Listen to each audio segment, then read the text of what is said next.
welcome to Sports Pulse here on 88.3 The Sting at WBWC.com and the TuneIn app, and now on YouTube. My name is Matthias Andujar, now joined by Andrew Hody. Thank you for having me. Yes, thank you for coming on. Your first time for being on Sports Pulse on YouTube. The BWTV collaboration. Want to give a shout out to Zach Ottenweller, the TV producer for this. He does a great job. And I want to give a shout out to Jake Malenzik, former sports director, for getting this going. And you, of course, Matthias, for having me on the show and getting things going here now. Thank you. And I just want to start off this Sports Pulse by having a quick tribute to say that 2 years ago today, we lost 2 years ago yesterday, we lost Kobe Bryant, and along with his daughter and 6 other people in that unfortunate plane crash on January 26th. And we still mourn for their loss, but we still keep him alive with his memory, along with everything else. Thank you for being an inspiration to me, for inspiring me to do this, and I will keep doing it because you were so determined for what you did. Mamba is forever, and I think that day, with how tragic it was, will live in every sports fan's heart. Even the Pro Bowl was on that day. I don't know if you remember the tribute they did. Yes, the Pro Bowl. I remember the college games, the games all over the league in the NBA. It was a time of coming together. It was, absolutely. And speaking of coming together, the men's team came together last night against Heidelberg. They toughed one out. Unfortunately, they lost by a missed free throw by Jake Snyder with 1 second left. Jake Snyder gets fouled. They were down by 3. He makes the layup to tie the game. And then when it comes down to the free throw, he misses the free throw. But they were up against Heidelberg, and Heidelberg is the 3 seed in the OAC. That was their chance to go up to the second. That was BW's chance to go up to the 3 seed, but unfortunately they fell short. I believe they also lost to Heidelberg earlier this season, so I think they're going to hold the tiebreaker from here on out. This weekend's game against Marietta for the men are going to be very important to try to get business done at Marietta. Tough place to play, and Marietta, I believe, is ranked number 1 in the OAC right now, I want to say. Yes, they are ranked number 1 in the OAC, and I believe they are ranked 14th in Division III. So a very tough opponent for them. If you look at the stats, it was a really good night for the Jackets. Drew Wennes had 14 points, Anthony Mazzeo had 15 points, and Jake Snyder had 12. Other than that, Christian Pfeiffer had 7, Shane Zalba had 5. There was 5 off the bench from Luke Driscoll. But other than that, it was just a really close game, but BW was unfortunately not able to win. Emmanuel Perdue for Heidelberg had 16 points and 8 rebounds, and that was what sealed the deal for your men's Yellow Jackets.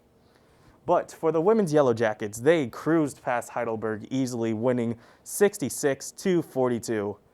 Andrew, you produced the game. I called the game. Was there anything you heard on the call that stood out to you? Yeah, just the Jackets play as always. Heidelberg's usually a relatively easier opponent for them on the women's side, obviously. And they got business done, taken care of like they usually have. They've only lost 3 games this year, only 1 in the OAC. They head to Marietta this weekend. Always tough to play down there, too. Marietta also ended up beating John Carroll earlier this season by 1 point, 81-80. And BW has already beaten Marietta once. So this doubleheader for both the men and the women down in Marietta, Ohio, on the Ohio River is going to be one heck of a showdown, I think, in terms of where things are going to stand in the OAC here in the coming weeks ahead. I mean, we're getting down to the wire, too. Only about 2 or 3 weeks left of games, and a lot to be played, a lot on the line, especially for when it comes to OAC tournament standings. I think the women right now are in second to John Carroll. They might be 1. They've been fighting with them the whole year, and Marietta's gotten so involved on the women's side of things, too. It's going to be interesting to see how these tournaments shapes up for both of these teams because they've really played so well from start to finish. The men have improved significantly from what we saw from them last year and the year before that as well. And yes, they did play Marietta earlier. They won that game 66-41, and hopefully we could get a repeat of that. Marietta is ranked 19th in Division III, while BW is ranked 14th, and John Carroll is ranked 9 now. So once again, really close division, all at the top. So all these games have to come down to the wire. So this game, Megan Scheibelhut racked up a season and career high with 17 points. And she also, along with her career high in points, she had 2 steals, 2 blocks, and 4 rebounds. And if you heard the call, you heard Jake, you heard me. We talked about how many times she tipped a pass. And BW played extremely good defense. And that is what carried them all the way. I mean, when you lead 33-11 at half, it's just really difficult to try to come back if you're Heidelberg. So you look at those key players that the Jackets have, like Megan Scheibelhut, and also you got to look at Lily Edwards, players like that have been so impactful in the first half of basketball games. It really translates forward as the games go on, and the season as well. And now moving on to baseball, there has been some controversy. There's still the lockout going on. And of course, right now, the biggest news is Barry Bonds and Roger Clemens were voted to not make the Baseball Hall of Fame. Barry Bonds is, I believe, still one of the leading hitters of all, home run leaders of all times. And Roger Clemens is also a player who is really good at the sport. And I won't say it's a travesty, but it's really controversy for them to not make it in that in that Hall of Fame. I mean, the direction baseball's been going in has been ridiculous for a long time. I think you know my stance on that. And, I'm talking about Major League Baseball from the league perspective, of course. Hall of Fame, kind of different. It seems that Major League Baseball's Hall of Fame just translate from what the league is as well. From the mess we've seen from the league to the mess we're seeing in the Hall of Fame. Both of these players should have easily gotten in like Flynn, but it didn't happen in this case. Yeah, unfortunately, it was their 10th season of eligibility, which is their final season of eligibility, so they will not be able to make it. Now, moving on to the NBA, the Cleveland Cavaliers, once again being very impressive early on this season, and they already cracked 30 wins this season, and with that win last night against the Bucks, they are now the 3rd seed. Well, they held the tiebreaker. I think they have 2 wins against Milwaukee right now. Giannis was pretty limited yesterday. I think a lot of us knew that. But the way Kevin Love played and shined off the bench, definitely a candidate, I think, for 6th Player of the Year, maybe, 6th Man of the Year, or a candidate for potentially being maybe an all-star caliber player. I wouldn't say that. I mean, it is in Cleveland this year. I think it's going to be important we think about adding some Cavaliers to that roster. But you take a look at this roster right now, when you take a look at how Evan Mobley is probably the Rookie of the Year, you look at how Kevin Love is playing off the bench. We did not see this from Kevin Love since his Minnesota days, really. I mean, you could maybe include a lot of his time here with LeBron and Kyrie. But Kevin Love coming to the fold, and, we talk about how a lot of us wanted to trade Kevin Love. His value has been a lot improved now, and now we kind of don't want to move off him. And you got to give Bickerstaff and his team credit right now, because the Cavaliers at 30-19, I don't think any of us expected them to be there at this point. And I was the one who said here on this show on the radio, however, that the Cavaliers were going to have a terrible January. I looked at the schedule. It looked very difficult. You talk about Brooklyn we had to play Milwaukee. Utah was shorthanded in that game, but still. And the Cavs have beaten all 3 of those teams. This is a basketball team to be reckoned with. I don't think they are going to make the play-in tournament. I think they're going to make the playoffs. This is a team that's going to go to the playoffs. I don't want to go as far as saying they're going to win a playoff series yet. I think they can. I think they're capable. They're not going to make it easy on whoever they play. If they have to play Brooklyn round 1, I think Brooklyn is going to be in for a handful. If they have to play Milwaukee round 1, I think they're in for a handful. And I also think a team that will struggle with them is Chicago. Chicago is that team that doesn't have that designated star, kind of like the Cavaliers in that sense. But the Chicago Bulls, from their own perspective, are getting the job done right now. They did have that one bad game to the Warriors, but they're still a top 5 seed right now in the East. The Eastern Conference is a force to be reckoned with, and the Cavaliers are making an impact. They're going to make the playoffs. Forget about the play-in. It's a question of how far are they going to get in the playoffs, I think, really, from this point forward. And how are they going to finish off this stretch? They have a really easy stretch coming up of basketball, too. I even talked about it with a buddy of mine earlier today. Could this be a 16-0 stretch? The next 16 Cavalier games, I believe they play most of their opponents under 500. It's going to be interesting to see. I don't think they will go 16-0 in their next 16. But yeah, if they do go 16-0, it would be very impressive. But it would be better than what the Browns have ever done, right? But talking about impressive, the Cavs are the 3rd seed right now, in front of the Nets, in front of the Bucks, in front of the 76ers, only one game behind the Chicago Bulls, and 1.5 game behind the 1st seed, which is the Miami Heat. The Miami Heat also have turned around their season, but these Cleveland Cavaliers, like you said, the East this year is a force to be reckoned with, and the Cavs are right in the thick of it. And with that, would you rather have a player that has 20 points and 11 rebounds off the bench, or a player that has 25 points and 11 rebounds off the bench? It doesn't matter. Kevin Love has done both in the last 2 games. First against New York, and then the second one was against Milwaukee. And I was going to ask you earlier, can they keep up this momentum? But I think you already answered that question. Looking at their schedule, I think it's a question of how many games they're going to win now. I think this is a team that could win 50 games. I really do. Will they is the question, I think, more so. I think they are going to go 50-32 this year. That's been my prediction since I've seen them recently. But at the beginning of the year, it was really a question of how good can this team be really? Is this a lottery team again? This is not a lottery team. This team is going to be playing for real. I see them getting 50 wins. I think it's going to be hard for me to go over that, but this is a team that is going to be playing in the playoffs this year. They have been incredible all the way through. It's really just been a sight to be seen, because really, I think for a lot of us, it's the first time in our lifetimes that we've had the opportunity to see the Cavaliers be good without LeBron James. Yeah, and that is why you guys have heard me on this show multiple times say that I am holding out hope on this team, because I'm just waiting for that time. It's usually around All-Star time where it's, the Cavs are really good. They're in the middle of the pack, and then they fall. But now this time they're a top 3. They look consistent, which is really big. In the offseason, we were thinking about either trading Garland or Sexton. Now Sexton is out, and Garland is shining like a star. I would say that he's an all-star along with Jarrett Allen. I believe that he deserves it as well, but that is up to the voters. And we haven't even brought up Jarrett Allen yet. Think about that. Yeah, this team is so deep. I would say if they run into, unfortunately, if the playoffs started today, they would have to play against Joel Embiid and the Philadelphia 76ers, which Joel Embiid has just been on a tear recently. Last week on SportsPulse, I was just talking about we got to appreciate these big men, because Joel Embiid has just been ruling the league.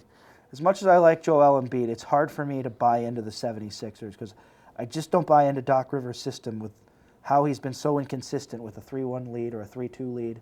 And I don't buy the consistency with Ben Simmons. He's still on their roster, and he's still giving them problems. There seems to be always trouble with the process in Philadelphia. So I'm not really sold on the 76ers like many of us may be. They've been very disappointing on my end. I know a lot of people are very impressed with them. It's going to be interesting to see. I think the Cavs right now would have an edge if the season were to end today. But the key words there are if the season were to end today.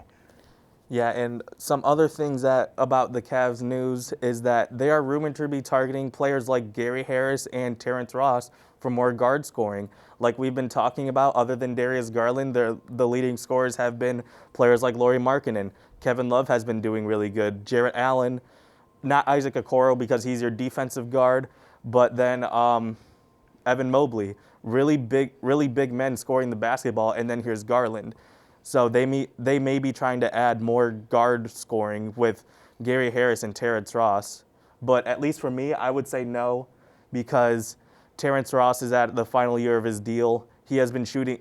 If we were talking about 2 years ago, Terrence Ross, that's good because he's a consistent three-point shooter. But this season has just not been the same. Gary Harris, I'm just at this point too afraid to get rid of any of these young core pieces. Like I said a couple seasons ago, don't get rid of Kevin Porter Jr. He's going to break out, then he breaks out. We've gotten rid of so much young talent, and then they've been breaking out in other places. So I want to keep that core together. I think it's important the Cavs keep the core of what they have right now because it's working. With that being said, if they were able to get a player like a Kyrie Irving maybe at the trade deadline, we could talk about things. But I don't think that's going to happen. And nevertheless, I think what the Cavs have at their core right now is working out really well for them. It's why they're the third seed in the NBA right now in the Eastern Conference. I mean, it's been a joyride this season, I think, for all of us Cavalier fans, especially from what the Browns had us on the roller coaster all year long. Yeah, roller coaster of emotions for Cleveland's fans, going from being disappointed with the Browns, and then having hype for the Cleveland Cavaliers. Other games that have gone on last night was the Nuggets and Brooklyn Nets, where Denver won that one, Nikola Jokic being dominant once again. But the last game the Nets played, they played against the Lakers, AD's first time returning, and the Lakers cruised past them. And now there's rumors that James Harden is interested in either being traded away or testing his free agency market in the end of the season. That is possible. I think there's some dysfunction going on in Brooklyn. I think from the Kyrie Irving standpoint, we've seen some stuff, obviously. And you look at James Harden, he seems to be a guy that is only really happy playing somewhere where he knows they have a significant chance. And to me, the problem with Brooklyn right now is they seem to be so inconsistent at times in the regular season. I think this is a team that when they get to the playoffs can perform better, although we did see last year against the Milwaukee Bucks. In crunch time, Kevin Durant didn't get it done. But I think the Brooklyn Nets just have to calm down, relax, let's see what happens, and get everything worked out. This was meant to be a Kyrie KD team, and now it's turning into more of a KD James Harden team. James Harden, can he be that second guy to uplift this franchise? I still think so. But I wouldn't be surprised if he leaves there in free agency because there's so many other options out there too. You think about Los Angeles right now with the Lakers. They're probably going to need help from the spot because the Russell Westbrook thing isn't working. End of story. It's not working. And then you look at the Clippers being a potential landing spot for him too, because you look at Kawhi Leonard, Paul George. Kawhi Leonard's obviously going to be back next year. How do the Clippers come into effect there? James Harden, to me, seems to be a guy who he needs to be in a bigger market. He doesn't seem like he's a small market player. I know he was in Oklahoma City to start his career, but Houston being a bigger market team, he thrived there. I think he would thrive if he stays in Brooklyn, and I think he should stay in Brooklyn. If I'm James Harden, that would be my preference. They're a team that's ready to win now. But, we'll probably get into the Lakers and the Clippers in a bit. But yeah, I think the Brooklyn Nets are definitely a team that should be the favorites to keep James Harden. Yeah, with that, I feel like you do have a point there where James Harden should stick with the Brooklyn Nets. But just the problem with the Nets is that they are so top-heavy. Of course, if you have KD, Kyrie, and James Harden, there's no reason to complain. But you only have KD, Kyrie, and James Harden. Nicholas Claxton has been doing great this year, but he's not that guy that's going to lock up Giannis in the finals or be that DeAndre Ayton type player. Not that DeAndre Ayton locked up Giannis in the finals, but he did a really good job of it. And also Patty Mills, really great player off the bench. He starts when Kyrie's not there, and he does his thing, and he does it efficiently. And it's just, other than that, there's just inconsistencies, like you say. But unfortunately, it's not inconsistencies from the stars. Kevin Durant is out right now with an injury, so it's not like a fully healthy Lakers versus a fully healthy Nets. And just this Nets team needs to figure it out, or we might be calling them like the 2013 Lakers, where they had that super team, but they just could not win one. That is true. There's been a lot of super teams in recent years we've seen come and go. You look at the Houston Rockets, I think, are a team that they had all the pieces in place and just couldn't get it done. And moving on to one of my next topics, it is going to be about the 76ers we touched on earlier. Their last game they played was against the Pelicans on Tuesday, where they won that one 117-107. And Joel Embiid has just been amazing these past this recent stretch. And they're only the 6th seed. Joel Embiid is a legit MVP candidate. He has been carrying this team all season. He's been dropping multiple 50-point games, multiple 40-plus point games, double-doubles, and they just haven't been able to figure out how to consistently win games with him. So, Andrew, if you were the 76ers front office, what would you do to try to help Embiid? Well, who would you want to acquire? What type of player? Move off Ben Simmons, but I think this is an indictment against Ben Simmons because it appears nobody wants him. You'd think the 76ers, who have been trying to trade him, can't get a trade done. I mean, it's going to be hard for them to move off Ben Simmons, and I think that's their main problem right now. They can't get that. They can't get that one piece gone. Yeah, one of the big concerns with that is that Ben Simmons Daryl Morey has Ben Simmons priced so much higher than everybody else wants to buy him for, which is it's unfortunate on both ends because I believe Ben Simmons can be a great player. But to your point, I think he could be an amazing player, but I don't really want him on the Cavs because that spacing would be pretty bad. But then again, we said that when Lauri Markkanen signed on the team, and then look at the Cavs now. So it's a bit of a game is if you want to take that risk with him, and most people around the league have said emphatically no, they do not want to, and with that, I do believe they need more shooters. Seth Curry has been great for them all season, but if Seth Curry is your second leading scorer, no offense to him because he is the brother of Stephen Curry, but if he's your leading scorer, if he's your second leading scorer, your leading guard scorer, you got to get more help. I mean, for me, a good piece for Philadelphia would be someone like a Damian Lillard, but it's going to be really hard for the 76ers with their cap situation and with a player like Ben Simmons to try to get a guy like him. I think you could argue staying in Portland, C.J. McCollum could be another effective piece for the 76ers. And the other thing, too, that I think the 76ers are having a problem with is I've never been a big Tobias Harris fan. I think him on the 76ers roster never made any sense. And I think he kind of brought more dysfunction to this team. And it's bringing dysfunction to what they have as a megastar in Joel Embiid. He is a megastar. You cannot have Joel Embiid all this time. I believe it's been since 2018 when he really became that flashy player he is now. You cannot have spent all this time and have gone to 0 conference finals. It's unbelievable. The Philadelphia 76ers have spent years trying to build up to be that team that made the process work. And the Philadelphia 76ers have not sniffed the conference finals. It's unbelievable to me that they've been in this position. I think it's an indictment against the 76ers organization, and I think it's an indictment against Doc Rivers, the coach right now, who, when he was with the Clippers, blew that 3-2 lead as well. And I think you have to think about, if you are the Philadelphia 76ers, moving off Ben Simmons, maybe Tobias Harris isn't the guy, and really try to look at getting a shooter before the trade deadline, if you can.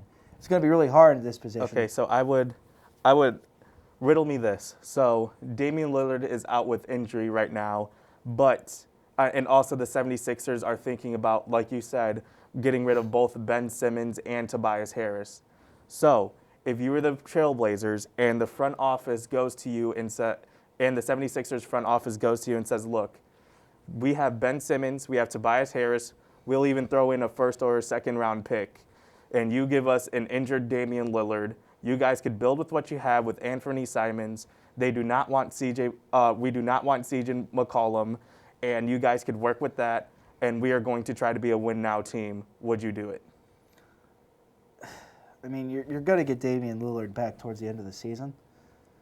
The question I guess I would have is, would you still have enough time to be a higher seed?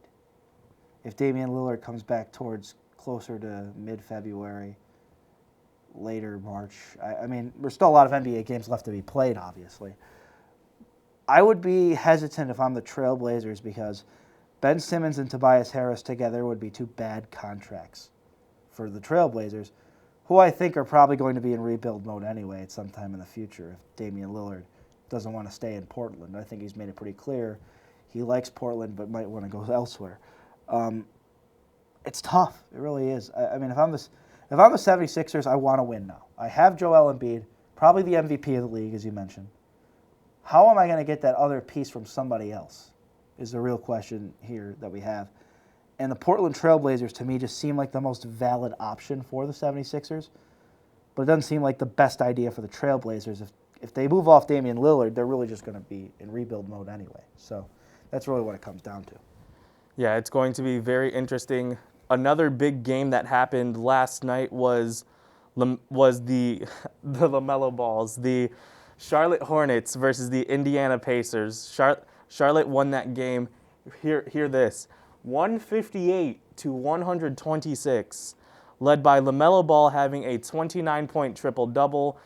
He had 13 assists and 10 rebounds. And Kelly Oubre Jr. with 39 points, 5 assists, or 5 rebounds, 3 assists, and most importantly, 10 threes. the Charlotte Hornets are a team on the rise, but they're not a threat yet in the NBA. They're a team to watch, though. Putting up 158 points does not happen too often, so I'll give them credit there. And Charlotte and Indiana do not play very good on defense, and that's why I think the score was that high to begin with. Yeah, and some other players that stood out last night. Ja Morant had 51 against the Spurs. That the Grizzlies won that game 118-110. The Mavericks and Trailblazers went down, well, not went down to the wire, but without Damian Lillard, the Mavericks won by 20. Devin Booker puts up a good stat line against the Jazz, and the Suns win. And other than that, not too much of a close game. One of the big stories was that Lakers game on Tuesday, where AD comes back. He didn't look as fluid as he used to because he hasn't played basketball in a month. But other than that, they won the game, but they're still only 24-24 with halfway through the season to go. And one of the things I want to talk about was Tuesday's games was the Timberwolves versus the Trailblazers. Now, those two teams aren't big-name teams, but a big-name player, Anthony Edwards, had 40 points that game, along with Karl Anthony Towns with 23 and D'Angelo Russell with 29. So with that core, do you think the Timberwolves should be considered threats soon? They still have a lot of work to do. I think Minnesota is a team that has just been so inconsistent throughout. I think they have one playoff appearance since 2004. So this is a team that's been wildly inconsistent for the last decade and a half primarily. I think they got a lot of work to do before they become any kind of serious threat in the West.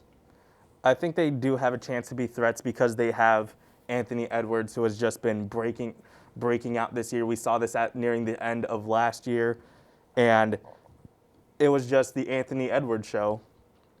And I believe if this team looks more so towards Anthony Edwards instead of Karl Anthony Towns, and they will find a lot more success.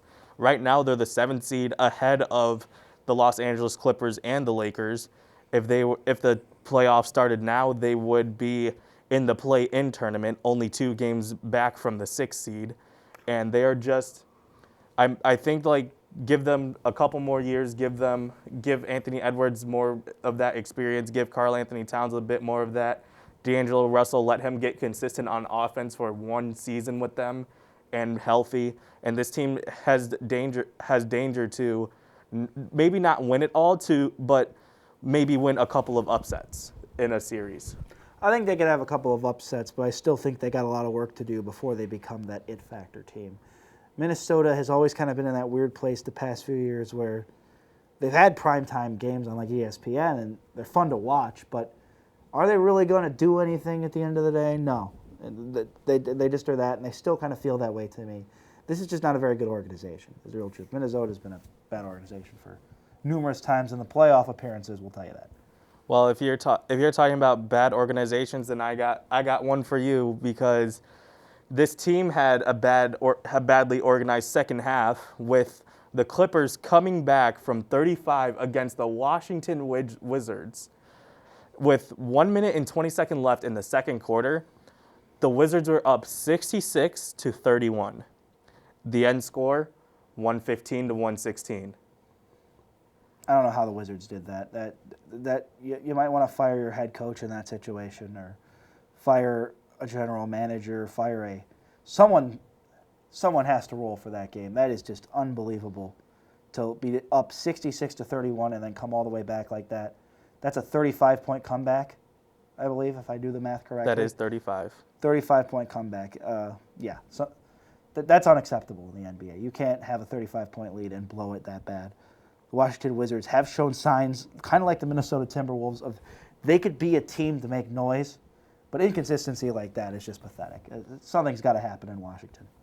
Yeah, and the Clippers were led by Amir Coffey, who had 29 points and 5 rebounds. Luke Kennard, who made that game-leading 3 to give them the lead with 1 second left. He had 25 points, 6 assists, and 8 rebounds.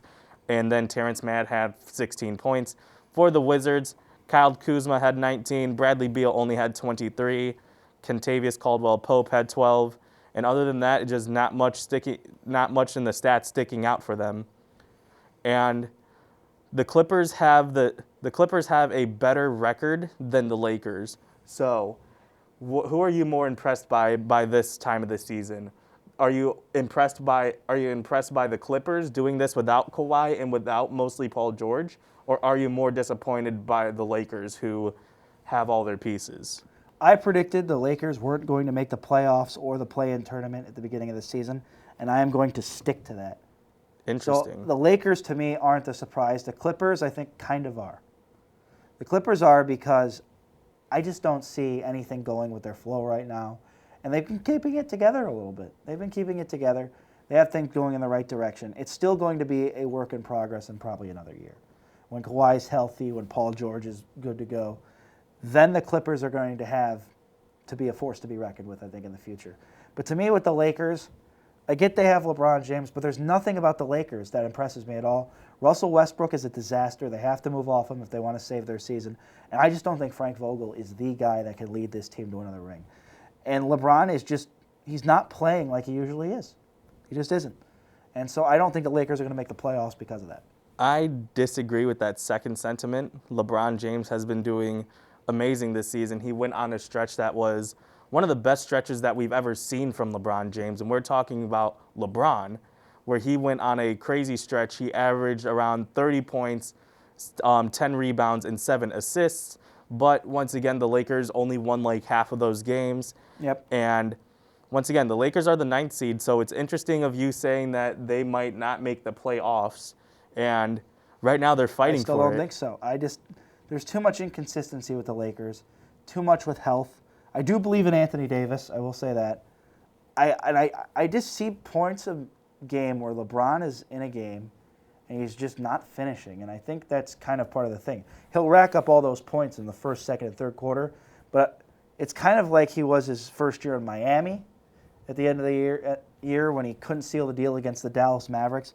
I'm seeing a lot of that with LeBron. He just seems like he's playing quiet, playing like he's kind of in another realm. I don't know if that means, because his contract is up with the Lakers this year, what it's going to mean for his future in the NBA. But right now, there's nothing from LeBron James that seems to be ready to take over the Western Conference. It's just not there. And even if they do end up making the playoffs or even the play-in, I don't see them going anywhere.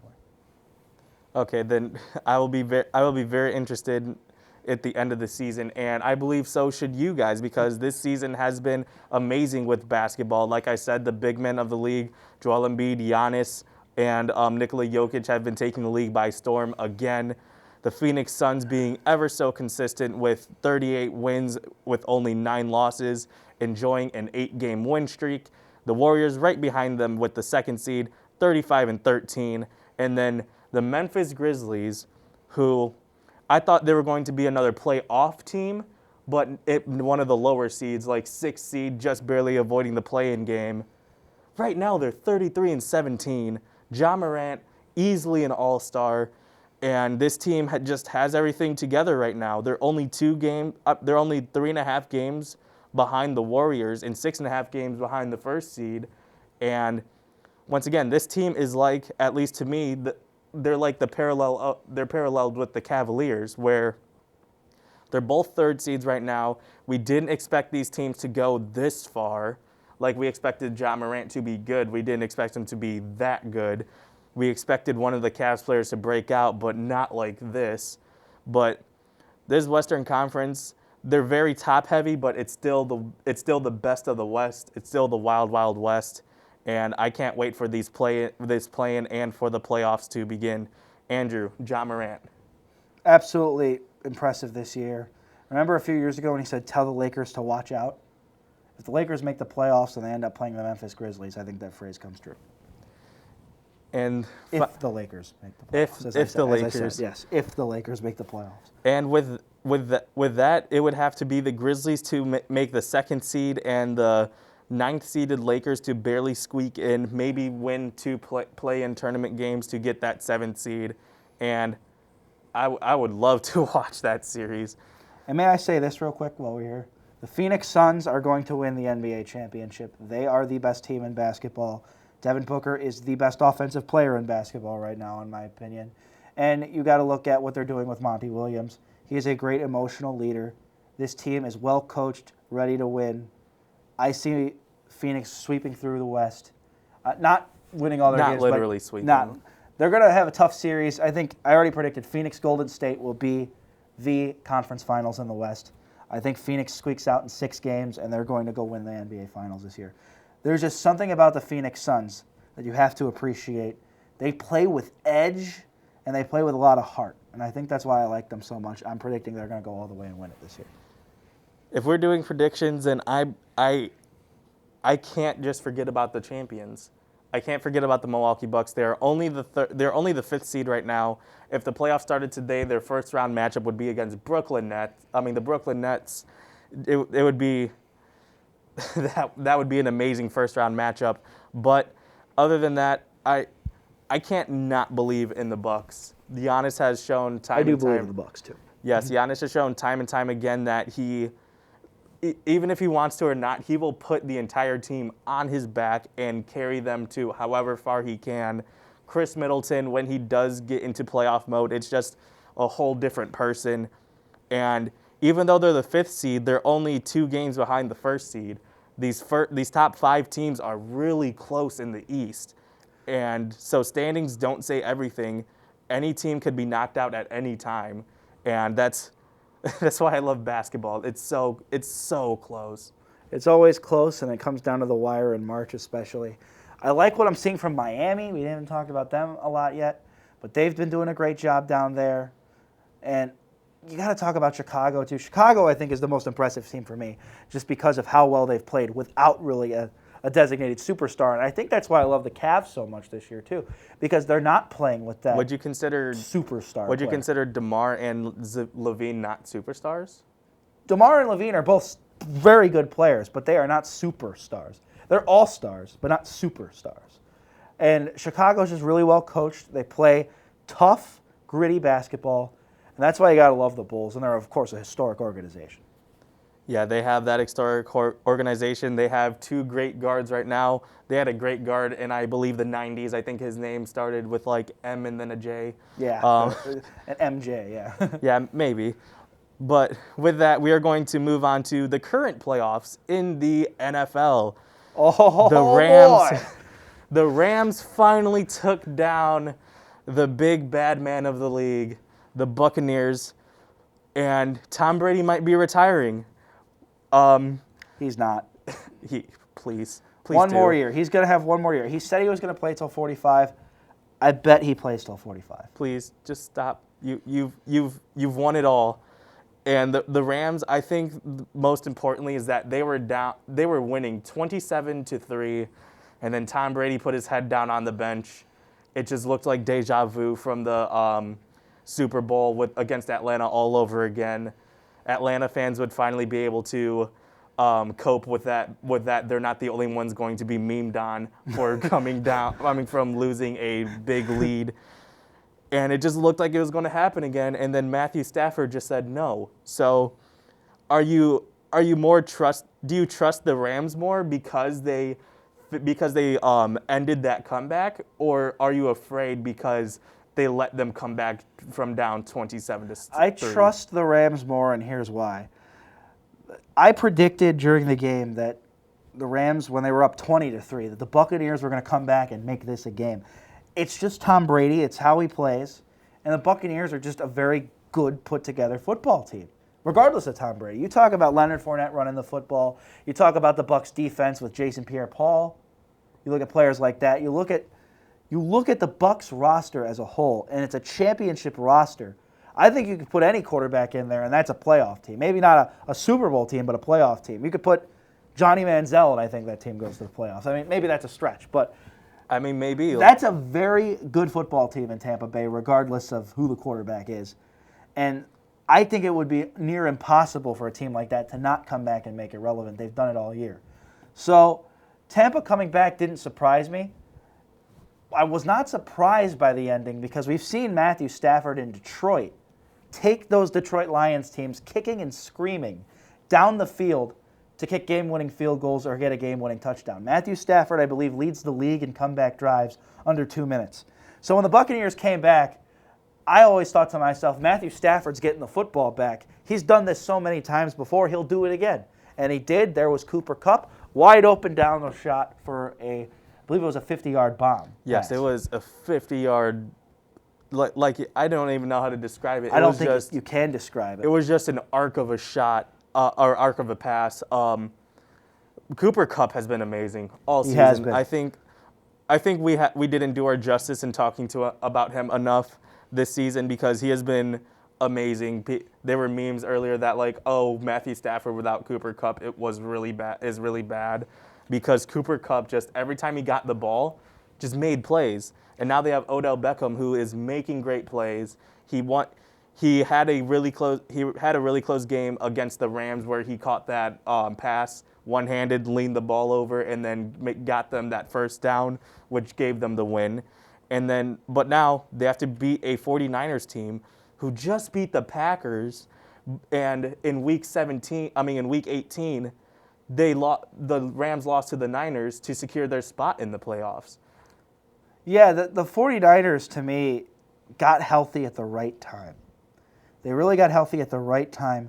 Talk about Deebo Samuel. You talk about guys like Nick Bosa on the defensive end position. You talk about George Kittle at the tight end position, probably second to Kelsey in tight ends. They got healthy at the right time at the end of the season. And what's dangerous about the 49ers is how they play under Kyle Shanahan. Because they were down 17-0 week 18 to the Rams, and they won that game 27-24, I believe, in overtime. Yes, they did. Matthew Stafford threw that pick. It was over. Matthew Stafford has been more careful with the football in the playoffs, which is something good to see. I know a lot of us were concerned about how Matthew Stafford would be with the football, but he has been a lot more cautious with it in the playoffs. A lot of those turnovers that the Rams had were fumbles, not on Matthew Stafford at all. So I look at the 49ers. This is not a team you could fumble the football against. This is not a team you could turn the ball over against. They are for real, and they have to go to L.A. to play. I still am taking the Rams to win this week, but I will say this. The 49ers have been putting on a show, and that's regardless of Jimmy Garoppolo. There is nothing from Jimmy Garoppolo that shows me, oh, he's a guy at the quarterback position. I've seen that from Matthew Stafford now where he's won 2 playoff games. And regardless of all those times in Detroit, we could talk about how bad the Lions organization is. They're awful. But you look at what the Detroit Lions gave him his whole career for 10 years. They kind of gave him a template to go be successful somewhere else, like the Los Angeles Rams. This is one intriguing matchup for me. And how the 49ers beat the Packers, I think a lot of it was luck. The Packers would have won that game if we would have seen a little bit better from Aaron Rodgers in the clutch. And I think if their special teams weren't so bad. They only scored that touchdown because of the punt. Yeah, the special teams gave up 13 points. That was a blocked Mason Crosby kick by the 49ers. That was a missed field goal. No, that was a field goal made by the 49ers. Yep. And then that was that touchdown. That's 13 points. That's the entire 49ers score. Yeah. And once again, the 49ers beat the Packers in Lambeau. They beat them at Lambeau. And they played old school football. They played like Belichick played against the Bills week 12 or 13 of the season, where they ran the football. Jimmy G turned the ball over, but they didn't rely on Jimmy G. And I think Jimmy G is at a point in his career where he knows who he is. I think the 49ers are at a point where they know who they are. And they have so much talent. When you think of Deebo Samuel, when you think of Nick Bosa, when you think of George Kittle, when you think of those guys in particular. I think they also have unsung heroes like Jerry Jeudy. Mm-hmm. I remember against that Rams games in the overtime, he was the ones that was making those big time plays when Deebo Samuel wasn't getting the ball, and he was the one who caught. I think it was a 23-yard toe tap going out of bounds to secure that field goal range, and he scored a touchdown in that game too. And there was just this team. I don't even know how to I said last week, this team is just a team you don't want to play against. There's just something about them, and like you said, it's that coaching. Yeah. And Kyle Shanahan deserves a lot of credit for that. In my opinion, Coach of the Year candidate, I think Mike Vrabel is actually more deserving. We can get into that another day.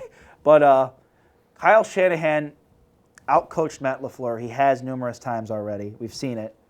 This was really about coaching. I'm not going to put this loss on Aaron Rodgers like a lot of us are. Aaron Rodgers could have been better in Green Bay, I will say that. And I know a lot of people are going to criticize Aaron Rodgers for that. But Aaron Rodgers did a lot of what he had to in this game to put the Packers in position to win. The special teams clearly gave it up. And I will give Aaron Rodgers one flaw, that he didn't take his team down the field when they had the ball under 2 minutes to get a field goal and at least make it reasonable when the 49ers got the ball back. They didn't do that, and that's on Aaron Rodgers. Other than that, the special teams gave away this game, and coaching. Matt LaFleur literally said, I hope our special teams didn't screw up in a press conference prior to the game, and boy, did they. That just goes to tell you everything you need to know about what happened in this really weird but really fun playoff game nevertheless. I'm still rooting for the Rams, though, because as a partially a Green Bay Packers fan like myself, it's tough to see Aaron Rodgers go down like that to Jimmy Garoppolo? Jimmy Garoppolo! I don't know why Andrew doesn't like Jimmy Garoppolo. He's not good. I'm just being honest. I mean, he's a good journeyman kind of guy. I think he's serviceable.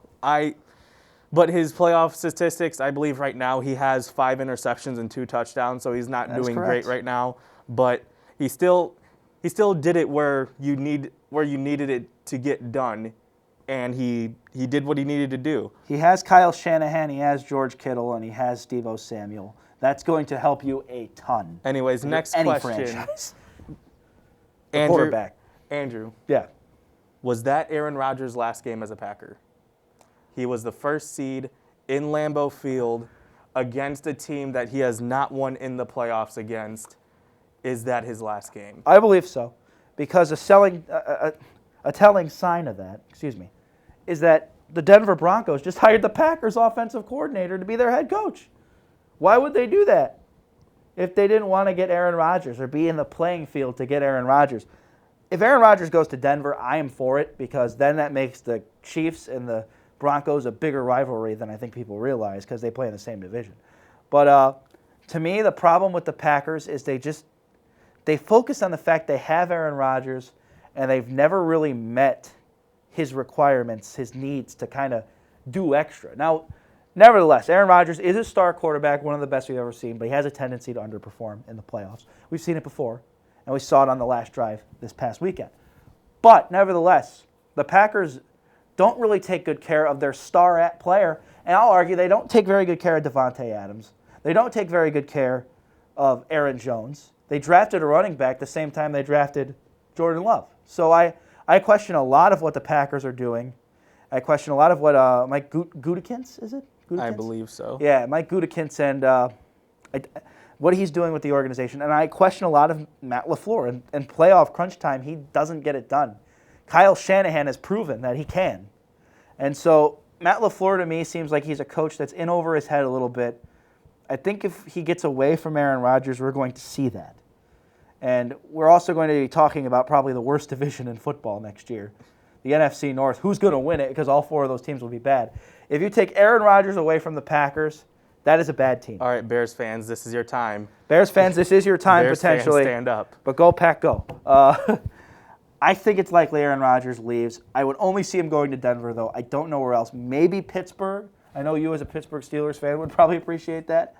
I, as a Browns fan, would love him to come to Cleveland. But to me, Aaron Rodgers' most desired spot would probably be a place like the Broncos, where he has now a head coach potentially there that already has his offense scheme planned out. So yeah, I believe that's where I see him going. I could be wrong. I don't see. It's either there or the Packers again. That's all I see. I see him going to Denver or the Pittsburgh Steelers, unbiased, while being unbiased. I hope not.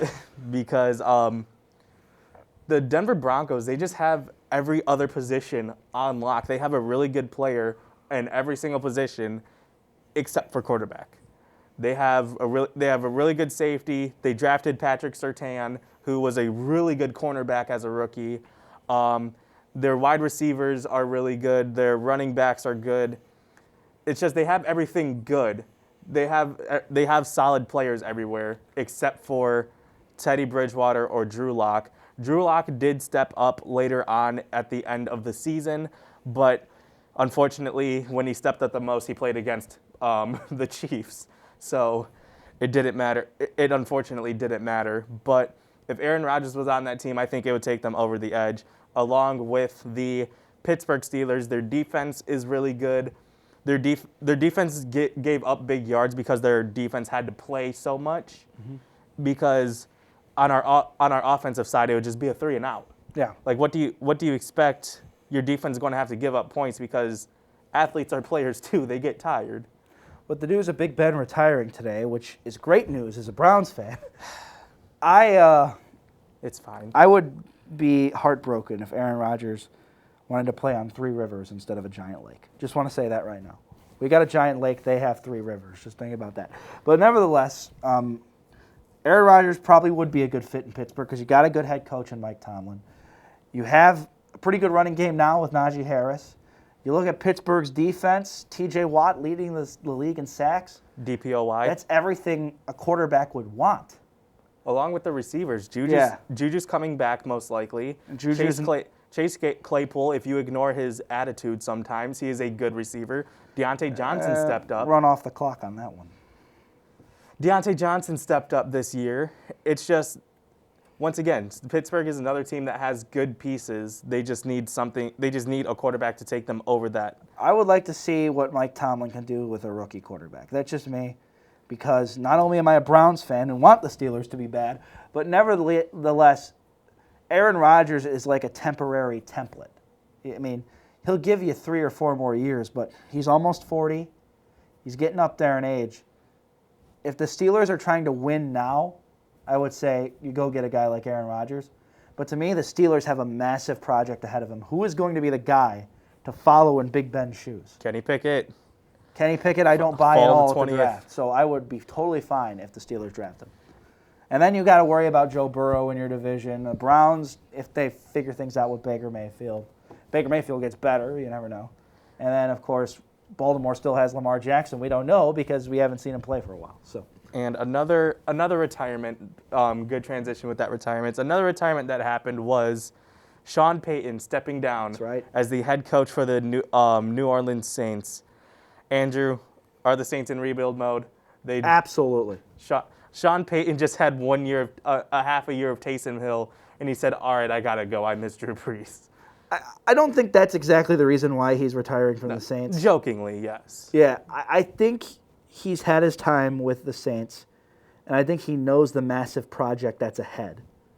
The Saints have a reasonable roster, believe it or not, right now, and I think they would have had the right coach in Sean Payton. Yeah, they have Marshawn. They have defenders like Marshawn Lattimore, Cam Jordan. Jameis Winston did really good for his first year with 2 working eyes. Michael Thomas, if he comes back, is going to be an amazing receiver for them. And like you said, they have a deep roster. They do. They were the only team this year to beat Tom Brady twice and Aaron Rodgers. That says something about how good your team is. But I think for me with the Saints, and I love Sean Payton. I've always been a big Sean Payton fan. Probably the most appealing coaching job in the NFL right now, because this is a first-class organization that has gone to a Super Bowl in recent memory. I'd say 2009, still recent memory. And they have a good roster. I think it's just about finding who's that quarterback going to be. And I think that's kind of the same way we're looking at the Steelers right now. Who is going to be that guy to fill Drew Brees' shoes? And you look at the roster, that's going to be what it comes down to. Very interesting situation. I'm very surprised that Sean Payton stepped down. But nevertheless, I could see it. I think Sean Payton probably just had his day. I think I've heard rumors of going into broadcasting. We'll have to see what happens. No, that's my job. Please don't. Anyways, talking for the next 2 playoff games, moving on to the AFC, the Cincinnati Bengals beat the Tennessee Titans despite letting Joe Burrow get sacked 9 times. Andrew, as a fan of a team that let your quarterback get sacked 9 times against the Pittsburgh Steelers. Okay, let's relax now. Let's relax. Watching this game, were you more impressed by Joe Burrow's toughness and still being able to play it out, or are you more mad at that line for allowing that quarterback get hit 9 times? Well, I was rooting for the Tennessee Titans, obviously, as a Browns fan. I do not want to see the Bengals in the AFC Championship. And I'm still kind of trying to debate who I want to win the AFC Championship now, but I think I'm going to roll with the Chiefs. Joe Burrow, we've seen a lot of what he is. He's actually a lot of everything I wish Baker Mayfield was. And we'll get into the Browns in a minute. But, I mean, Joe Burrow playing at a high level to take 9 sacks and still win a game like that says something about your football team. It says something about the Cincinnati Bengals, that they have arrived and that they're going to be a force to be reckoned with in the AFC for years to come. It's just a connection to Jamar Chase. The offensive line will become a problem if Joe Burrow builds up injuries. They got to get that fixed in the offseason. I was a guy who was pushing for Penei Sewell in the draft for the Bengals. I think we all were, really. I think everybody said that in their mock, but they went with Jamar Chase, which was a shocker, but the Bengals still ended up winning it. Regardless, they're in the AFC Championship. And nobody even thought they were going to be in the playoff conversation. The Bengals just said, hey, they're like, we're not going to need a line if we just keep throwing the ball. And Joe Burrow does keep throwing the ball, and that's why they keep winning. It's not going to fly with the Kansas City Chiefs this week. The Kansas City Chiefs don't have a very good defensive line to benefit Joe Burrow, but Tennessee's defensive line is very good. Their defense as a whole was very good. Tennessee lost this game because of Ryan Tannehill's inconsistency a little bit.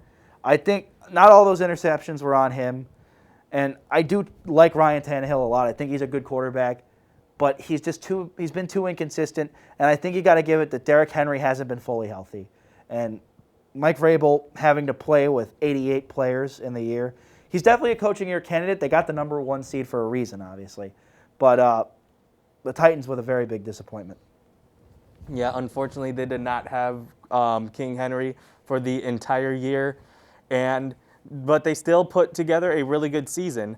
But moving on to I don't even know what to say about this game. The Chiefs and Bills. Game of the year. The absolute shootout of the year.